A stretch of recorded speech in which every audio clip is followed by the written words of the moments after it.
Experian? Yeah. You met her? She said say hi. One of the few Hudkinses that isn't completely Okay. bald by the time they're 20. Good morning. Welcome to the Railroad Transportation Safety District. Tuesday, March 3rd, 2015. I'd like you to invite you to stand and join me in offering a pledge of allegiance. I pledge allegiance to the flag of the United States of America and to the republic for which it stands, one nation, under God, indivisible, with liberty and justice for all. Thank you. I'll call this meeting to order. I'd like to announce that there's a copy of the Nebraska Open Meetings Act located on the wall at the rear of the hearing room. I'll entertain a motion to approve the minutes from the previous meeting. And move approval of the minutes as presented. Second. Any discussion? Please call the roll.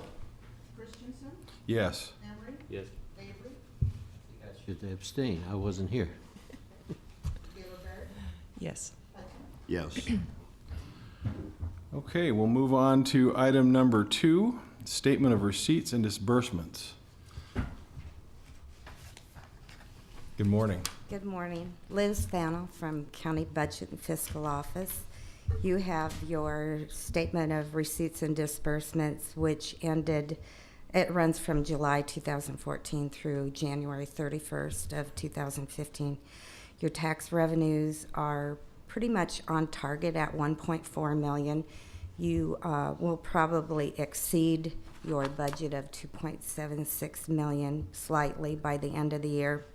Your interest income, I don't think will hit the $50,000 projected income for the year. You will probably be under in that line item. Commissions and operating costs. Commissions are on target. Operating costs are lower than what's budgeted. We're at $35,100 right now. And you have spent $437,000 on construction projects. You have an ending cash balance of $359,900, and remaining cash is in investments of $12,897,917. About 70% of that is in money markets. Most of those money markets are earning as much as your CDs are, so it's available for you when you start spending any of those funds. The treasurer's kept a lot of that money loose so that it is available when you need to spend it. I was visiting with Roger. He's been working on the next year's budget, so I did throw the column over to the right in blue. You will see where I've started an estimate of next year's budget revenues. So I've got a very loose figure of $2.85 million in there for tax revenues for next year. And I did reduce your investment income down to about $40,000. The budget for the expenditures, Roger will be talking to you about. Okay, thank you, Liz. Are there any questions? I do have a Yes. question. Marion? No, sorry. Thank you, Liz. I wanted to ask you about the adjustment downward in investment interest income. Is that just to reflect current year actuals, or will we be spending more and having less invested and therefore making less interest? Probably both. I think we've been optimistic about interest rates, and they just haven't done anything. So I've budgeted a little high every year, but they just are not coming up. Okay. And then if you do start spending, you'll have less balance to invest. So I think it's just conservative. It's not a huge amount of money. We can keep it at 50 Right. if you'd like. I just was curious. Yeah. Thank you. Okay, earlier I failed to acknowledge that Bill Avery has joined us from the county board, and Larry Hudkins has returned to the Rtsd after quite some time. And Bill, you had a question? I do. I assume that there are restrictions on the kind of investments that we can invest in. Is that correct? Yes. Michelle Raphael is here from the treasurer's office, and she can probably answer those investment questions better. She will be coming to you later on in the agenda, or she can come up now if you'd like. I have some questions as well.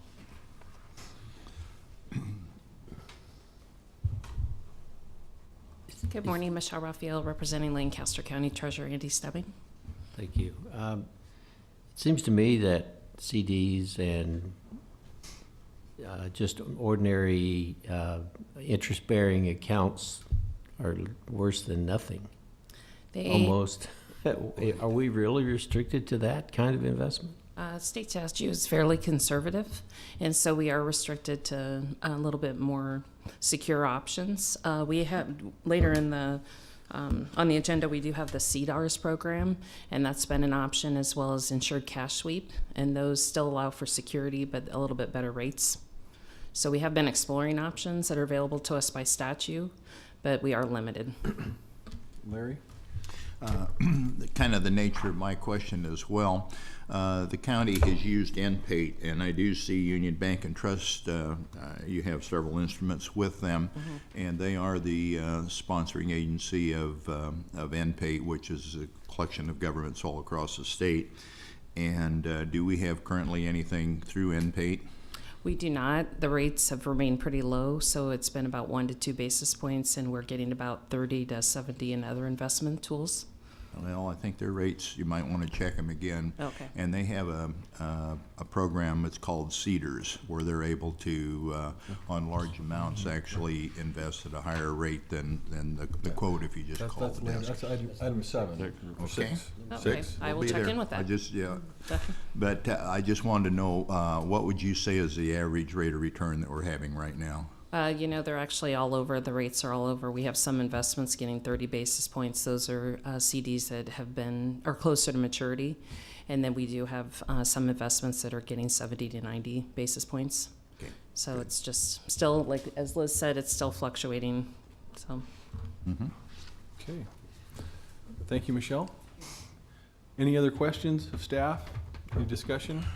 I'll entertain a motion to on the statement of receipts and disbursements. Do we need one? I don't know that we need one, do we, Roger? Good. So moved. Second. Moved by Doug, seconded by Lyrian. Please call the roll. Christensen, Yes. Emery, Yes. Avery. Yes. Gaylor Baird, Yes. Hudkins, Yes. Okay, well, we'll move on to item number 3, current budget status, project updates, and committee updates. Good morning, Roger Feigert, representing the Rtsd. About the 3rd page in your packet is the current budget where we are, as well as the proposed. The upper third of that document is the operating budget, and through January 31st, we've only spent about 40% of the operating budget. So up there at the top, things are right on track as far as staff time, legal representation, budget preparation. I don't see any challenges in finishing the year okay in the operating area. Directly below that, excuse me, under construction projects, the first category there is railroad crossing improvements. A little bit later, the county will have some representatives here to talk a little bit about some at-grade railroad crossings in the county that they believe need some repair, and we can talk a little bit more about that. But each year, we set aside a total of $300,000, $250,000 in the city and $50,000 in the county to help do maintenance and repair and try to keep those smooth and work on some of those kinds of issues. We have spent very little of that. I think we've only spent a little bit of money for some asphalt out on Northwest 12th earlier this year. So unfortunately, that is my boss, and I better tell her I can't answer. So, okay. Then just sliding down through quickly, the projects below listed as construction projects. The RTSD is proposing and has set aside money to help with that 91st and Yankee Hill crossing as that school and improvements move ahead. We won't spend that until some work moves ahead. West Pioneers, that's a new gates and lights way out on West Pioneer in the county. That work is done, and the RTSD has paid off that money now, so that one will go away. Southwest 40th Street, Devin Bisecker, the city's project manager for Southwest 40th, is here this morning, and he'll give you a quick update on just where we are on Southwest 40th. Morning. Devin Biesecker from Public Works and Utilities. I act as the responsible charge. Southwest 40th project is a federal aid project, so and also do some of the project management for the project.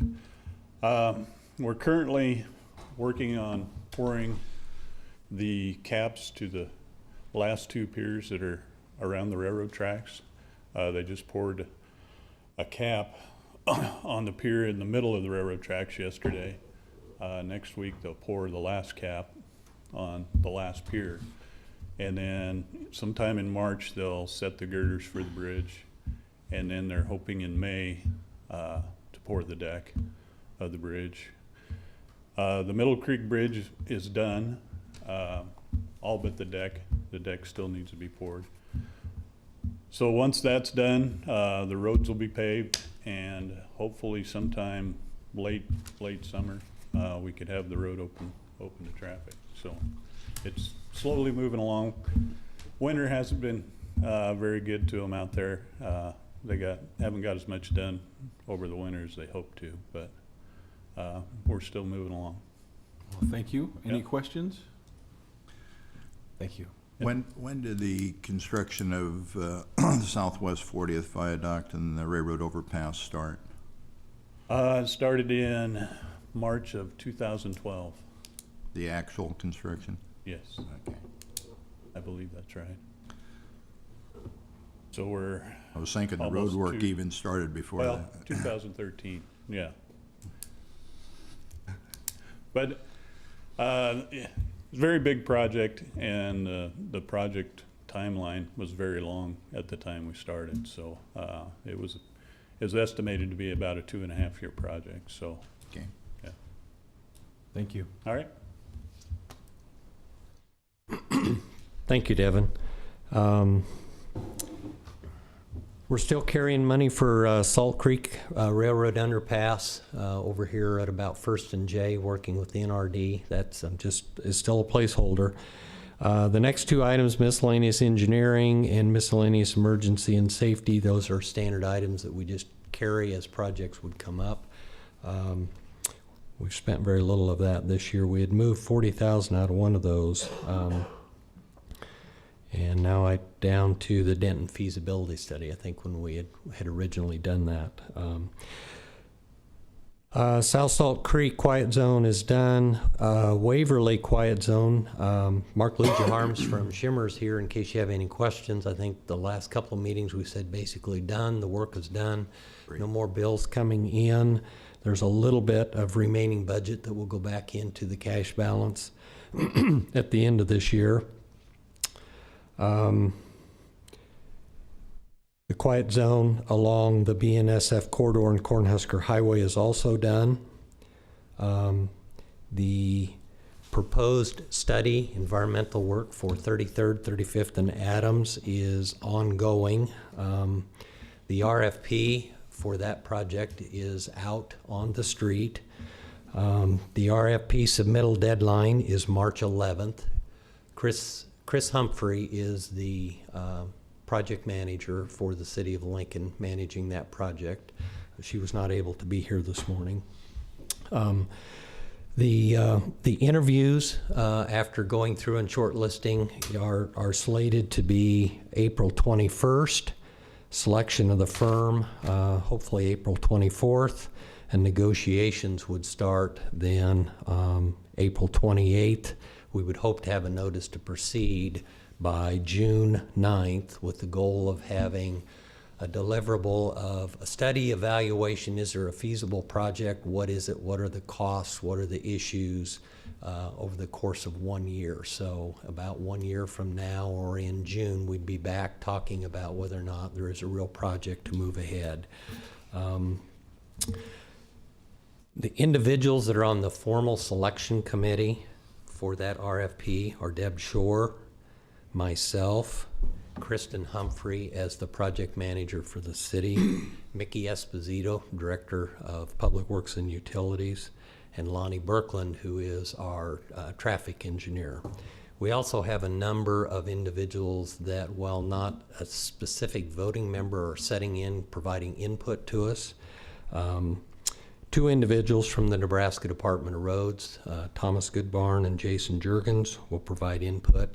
David Carey from the City County Planning Department will be providing input so that we're making sure that continuity between city and county continues. Glenn Johnson from the NRD. NRD is also involved in the Dead Man's Run study, and they have a project moving ahead with the Corps of Engineers as well. FHWA may participate only as an ex officio member. They really can't give us advice, but we want to make sure they're aware that all the things we're doing meet all the steps and procedures so that if we have a viable project and we move ahead, that we're eligible for federal funding on that project as we would move ahead.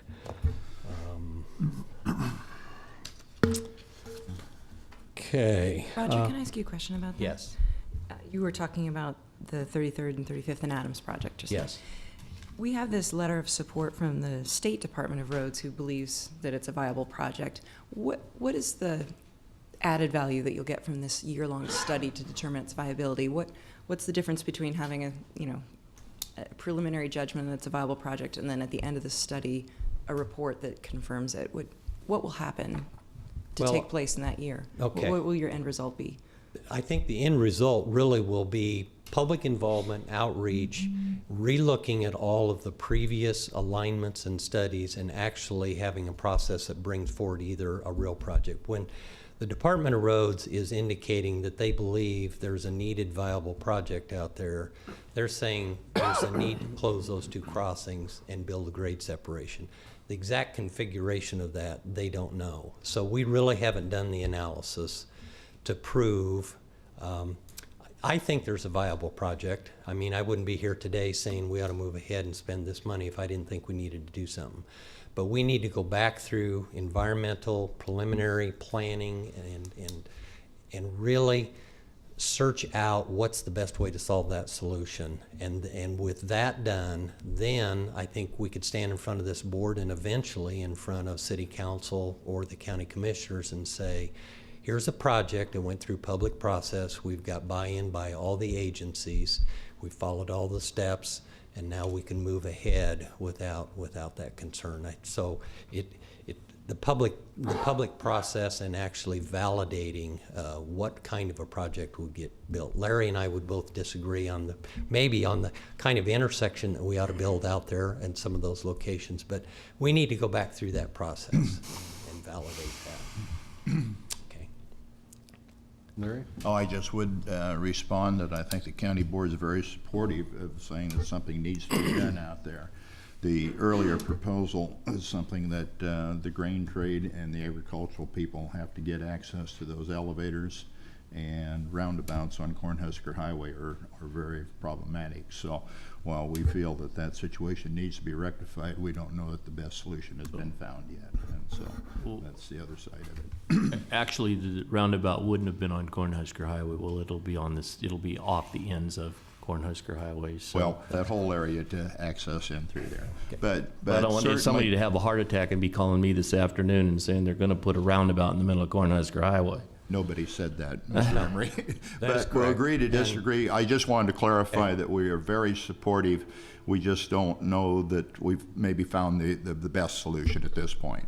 That's correct. And that's what this study is funded, and the county board has always been behind the money, and we'll make sure that the money is there to do the study, and let's see what they tell us. And maybe there's got to be a solution. We just have to find it.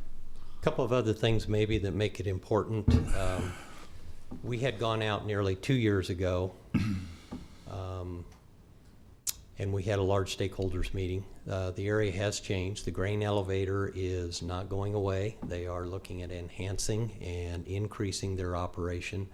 The mayor's office and myself have stayed involved with the leadership out there to try to understand what their needs are. So as the area changes a little bit, the study would also reevaluate, are there changing needs for access, zoning, land use?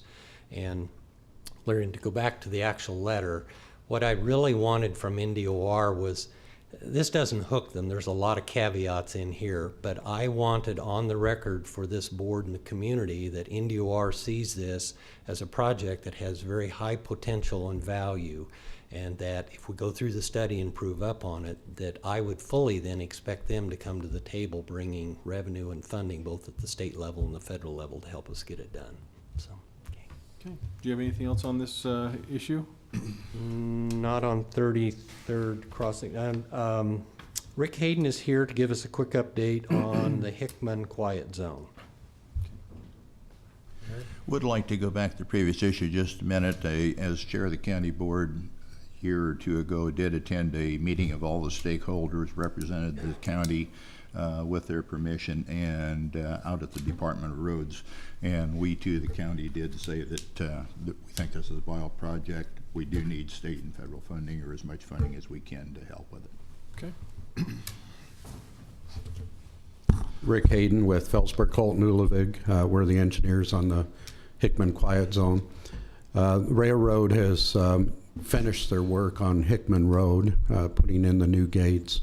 On 2nd Street, they've completed everything they can until the weather breaks, and then they have to go in and do some paving on the approaches, change out the crossing surface there.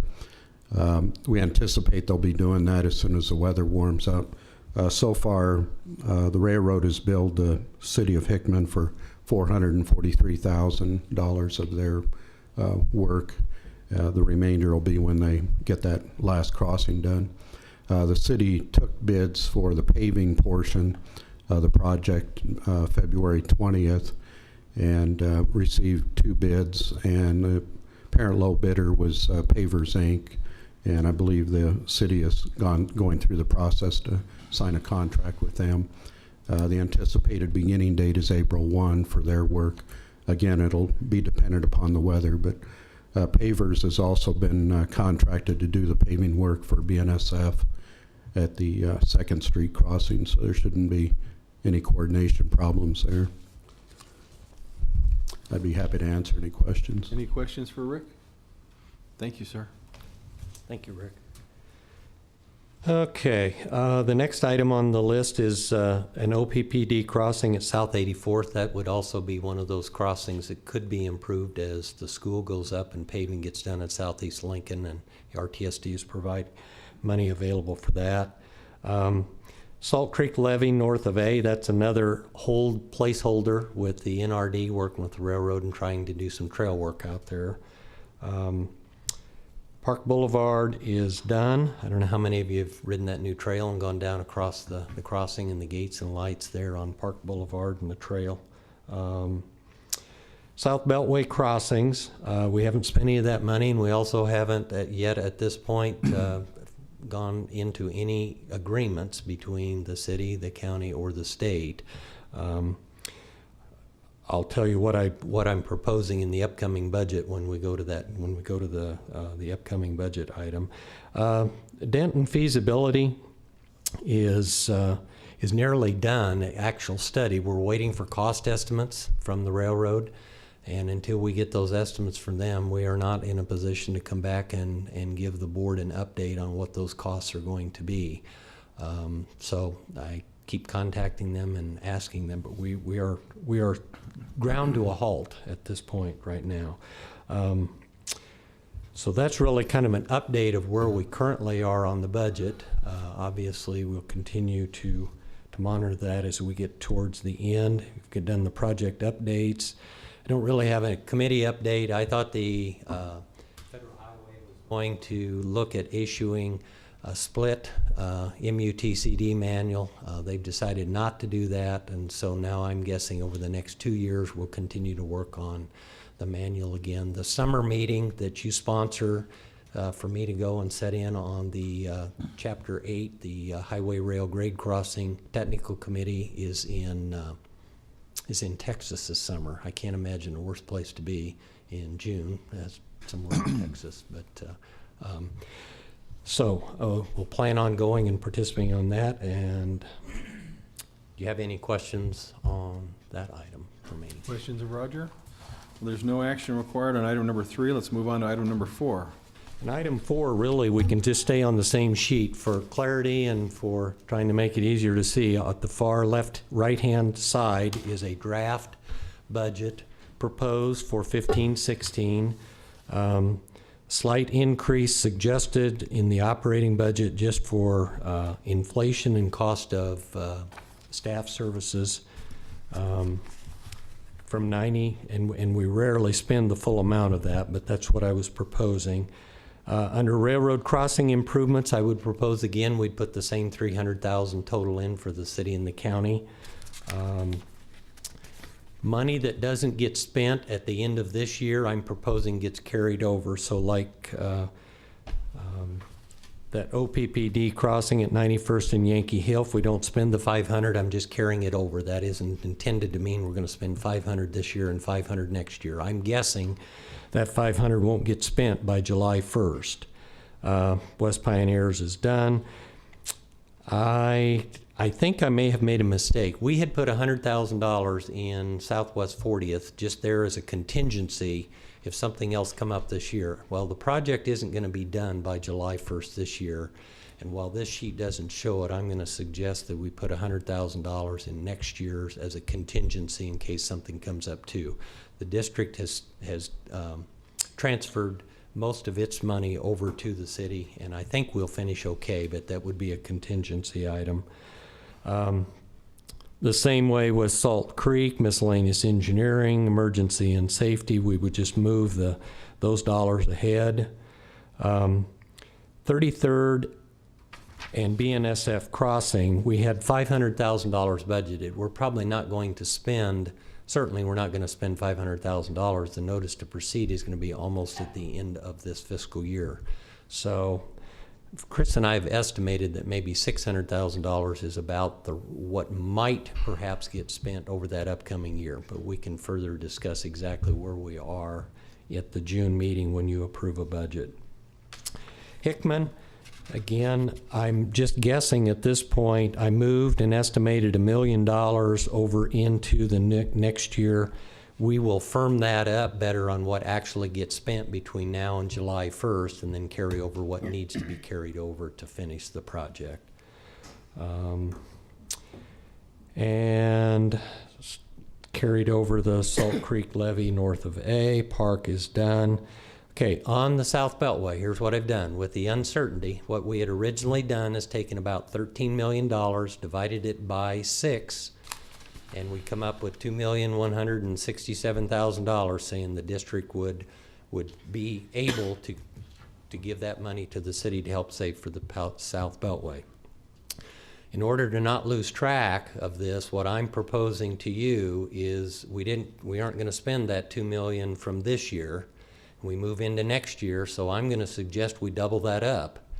And for every year that we don't spend it, we just continue to add that on there. So if and when the state is ready and says we need that money for the South Beltway, we've got it at least in a budget. So that's my thought process. The downside of that is you're collecting cash that isn't being used. It's taxpayer money. But the other thing that I would hope is the Beltway continues to move ahead is we continue to work on try to find an agreement where maybe we can pay earlier up front and reduce our future costs, and maybe so this money that we're collecting now we could pay and help pay down the city and the Rtsd share on that earlier rather than hold it till the end. That's kind of the goal in the budget. So that's kind of what I'm thinking. Certainly this is the time frame. If you as board members have constituents talking to you about project needs or things that the Rtsd ought to be doing between now and June is the time to get that information into us, and we can include it, make revisions to this, and move ahead. Because in June we'd try to bring forward a final or a proposed budget for you to vote on, contingent on the county board's levy then in August. So. Any questions for Roger? I have one. Okay. Roger, how are we on track with that South Beltway funding? I see where you've got over 4 million suggested here. Yeah, I think so. If you turn to the next page, and I apologize, I should have pointed it out. The next page behind the budget is actually the listing of the CIP, and down at the very bottom, Commissioner Avery, there's the South Beltway. And like I said, previously we had taken the $13 million that the Rtsd has said, or at least is at least indicated would be willing to contribute to the project, and we split that into 6 increments. And now we're moved, so I am now doubling up. So if we haven't spent it, I'm just going to keep doubling it up. If we don't spend the 4 million, then next year it'll be 6,490 something. So you just roll it. I'll just propose rolling it over. But we are on track. Now, the thing that I didn't provide you with is a cash flow. We'll need to look at a cash flow document to see if we can cash flow the projects, have that money for the South Beltway, and also do the 33rd, 35th, and Adams project based on the levy that we have. And typically I've requested, and we're trying to get the levy back to the full amount. May take some time to do that, but I will try to also send you guys, prior to the next meeting, firm that budget up a little bit, and then with that CIP in there, if there are any changes, I'll send you some cash flows based on different levy amounts to see where we go in the red or where we'd have to adjust budgets. Okay? So Roger, is this chart based on a return to the full levy currently? Is that what this chart is based on? That chart is based on my desire to build those projects, and I haven't run the levy on it. You have. But I think that chart is doable with the full levy. I need to confirm that, but last year it was. With the reduced levy, we had to either stretch out the Beltway payments or stretch out the 33rd, 35th, and Adams project. Any other questions? Discussion? Thank you, Roger. We'll move on to item number 5, county railroad crossing repair. And we'll invite our county engineer, Pam Dingman, to come up and talk to us. I took the liberty of trying to put together these drawings of some railroad crossings that show the tracks and the roadway and kind of who's responsible for the maintenance. And this is a draft, it's not complete, it's something we can talk about later on, but I wanted you to have that. Okay. You know how we are as engineers, yes. Roger, surprise data. I have with me today Bob Jacobs, who is our maintenance superintendent too, and so Bob can answer some of your questions about some of these crossings. Over the years, I think there's maybe been a little bit different of a maintenance philosophy for dealing with them, and Bob could tell you the standard was if a board damaged a car when they were going over a crossing, then maybe they contacted this board and asked for a little bit of assistance. And so that being said, we, although we forwarded 5 crossings for this meeting that we would like you guys to look at for improvements, we probably, and Bob can confirm this, have really more like 15. But I felt that 5 was the reasonable number to come forward with right now that we had prepared information on. So we prepared you, and if you go to your packet, we have the little GIS map with the colored dots on it that correspond with pictures in the pages after. Some of the crossings, and we have a lot of geometric issues that, you know, they don't obviously meet the road in a perpendicular, and we're probably not going to move tracks, right, Roger? But that being said, some of these end up being a little bit of a surprise when you come upon them. In particular, you might notice the one with the purple star 2 pages back. And that particular track, as the road loops around the track and you're approaching it with absolutely no sight distance at all, I have a lot of concerns that we need to find a better way that will probably involve some relocation of the right-of-way there. But that being said, the other ones are more simple in nature and just need maintenance or maybe some improvements made at the location of the tracks. Any questions? If approved, how soon will you be able to get those top priority 5 that need the most immediate attention?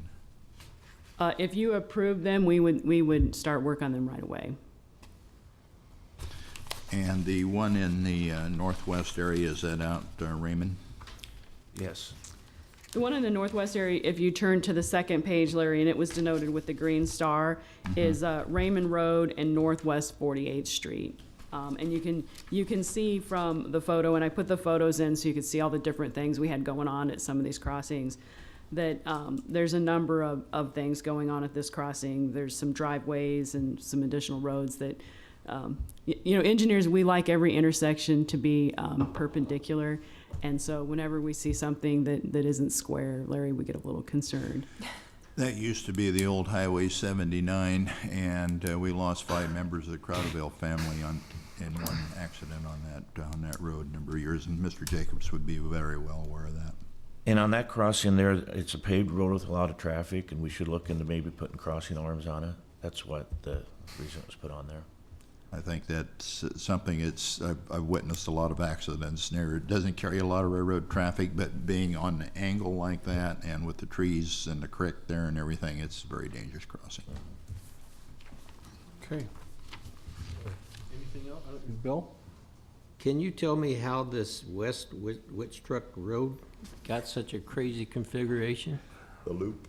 Yeah. Because of because of the angle of the road, the track, and to try to hit it perpendicular so they could see. That's what I imagine. And the crossing itself is only about 18 foot wide, and there's a sign on each end of that mile that truck traffic cannot travel on that road. So it's not a very farm-friendly section of road. We do have some challenges with our roads out in the county, Commissioner Avery, and I think a lot of times they were really approached with let's find a way to make it work rather than solid engineering. And if you as a board are willing to look at taking these 5 projects forward, Roger and I, of course, would work together and come up with cost estimates in the next few months and of course rail agreements so that we had something more solid to approach you with. Roger, does this issue need action today? I don't know that I think it does. And part of my reason in realizing when Pam brought forward the request for some of these crossings, the sections that I handed out, I think sometimes there's a misconception of who's responsible for maintenance. The approaches up to the railroad tracks is the responsibility of the road authority, the city and the county. The crossing itself from end of tie to end of tie is the responsibility of the railroad. So depending on the kinds of repairs that need to be here, we're going to need to work with the county and the railroad, put together some agreements, decide who's going to do the work. If you go in and reconstruct a crossing, then you need to meet these new standards. And a lot of our railroad crossings are very humped, and the state minimum standards would require that you can't have more than a 3-inch drop 30 feet back. So it's going to take some regrading and some things to do.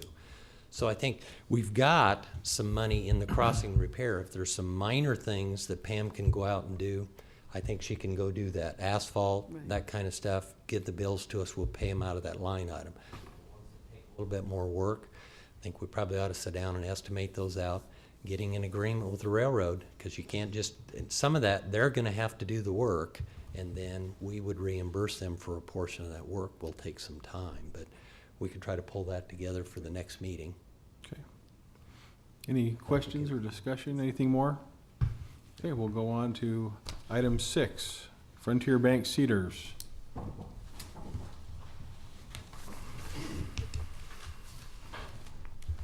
Good morning. Bill Cudel at Crosby Guns Law Firm. Michelle Raphael from the County Treasurer's here as well.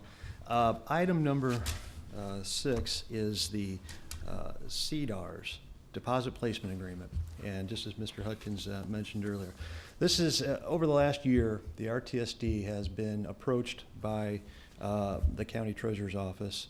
The treasurer's office, as the custodian for the RTSD funds, places the RTSD funds in various investments, as we know, and in an effort to achieve greater interest, we have entered into deposit placement agreements. The county previously has entered into several certain deposit placement agreements, and I should step back. There are two types. There's an ICS deposit placement agreement for time deposits and, demand deposits, and then there are the CDARS, the CDARS deposit placement agreement, which are for the time deposits. Item number 6 here today is asking the RTSD board to approve one particular CDARS deposit placement agreement with Frontier Bank. This board has previously approved similar agreements with other institutions, and this agreement was approved by the county, as I understand, early last year, and now it's coming before the RTSD board for similar agreement. And what we have done in the past and what we're proposing to do with this particular agreement is active and basically piggyback on what the county has done. There are two addendums to the form agreement. The first addendum is an addendum that was vetted through the county and the county attorney's office to amend the terms to make the county comfortable with how the funds were going to be dealt with. And then the final page or two is a second addendum that basically brings the RTSD into the agreement as a party and does three things. First, it treats the RTSD similar footing as the county with respect to a party to the agreement. Two, it requires that the institution eliminate the risks of uninsured deposits to the same extent for RTSD funds as the institution does for county funds. And three, it authorizes the identified representatives of the county to act on behalf of the RTSD with respect to the placement of the funds. So with all that said, Michelle, do you have anything to add with respect to this? I don't. I'm just available for questions. Okay. Okay, Darian? I just had a quick question about Exhibit 1. Okay. It mentioned that these were a list of institutions that are insured that the county does not want to place funds. Was that correct? Or was it, I guess I was confused about the not wanting to place funds in these. Underlined That- too. That is correct. Actually, how this product works is that we would notify, like in this example, Frontier Bank, that we want to place funds with them. But that money is actually put through a network of banks that they do business with, and that's where our funds are placed. So we deposit them locally, and they're on deposit with Frontier Bank, and they may hold a couple $1,000s of, for example, $250,000. They may hold a couple thousand on deposit, but then they turn around and place it into the network that supports that CDARS or ICS product. And so this exhibit actually discusses the banks that we don't want them themselves to hold those CDARS, the deposits there in like a CD, because we actually already have money on deposit there, and it actually is a pledge collateral issue. Okay. So. Okay, thank you. It's the same question, and it is confusing, but what it allows us to do is to sweep those accounts so those accounts don't lay there and put them in a larger agency so that they can be consolidated, and it's a mechanism. It's just going to allow the Treasurer's Office one more avenue to try to get the best interest rates and earn as much interest as we can. We do get reporting where our funds are placed as well. Any other questions? Discussion? Well, we need to vote on this. I would move that we participate. Move approval. Do we have a second? Second. It's been moved by Larry, seconded by Lyrian. Any discussion? Please call the roll. Christensen, Yes. Emery, Yes. Avery, Yes. Gilbert, Yes. Hudkins, Yes. Okay. Voting is unanimous. Roger, item 7, petitions, letters, and requests. The only thing I was going to reference was the NDOR letter, but we've already talked about that. I did have another email. Remember, we've continued to try to work with the county and bundle things together and try to make them more efficient. And I got an email from Michelle also that we bundled and discounted, got a discounted rate on bank fees. And in January, if I'm reading this correctly, the jail, JPA, and the RTSD each got charged $7.30 for the January bank fees. Had those not been bundled, the JPA would have paid $122 and the RTSD would have paid $157.31. So continuing to work with the county and doing those kind of things is saving. It's not huge money, but every dollar counts. So other than that, I don't have anything else. I'd answer any questions anybody would have. Questions? Item number 8, non-agenda items and public comment. Is there anyone who wishes to speak to the RTSD? We've come to the end of our agenda. I entertain a motion to adjourn. So moved. Second. Moved by Bill, seconded by Lyrian. Please call the roll. Christensen, Yes. Emery, Yes. Avery, Yes. Bear, Yes. Yes. We are adjourned.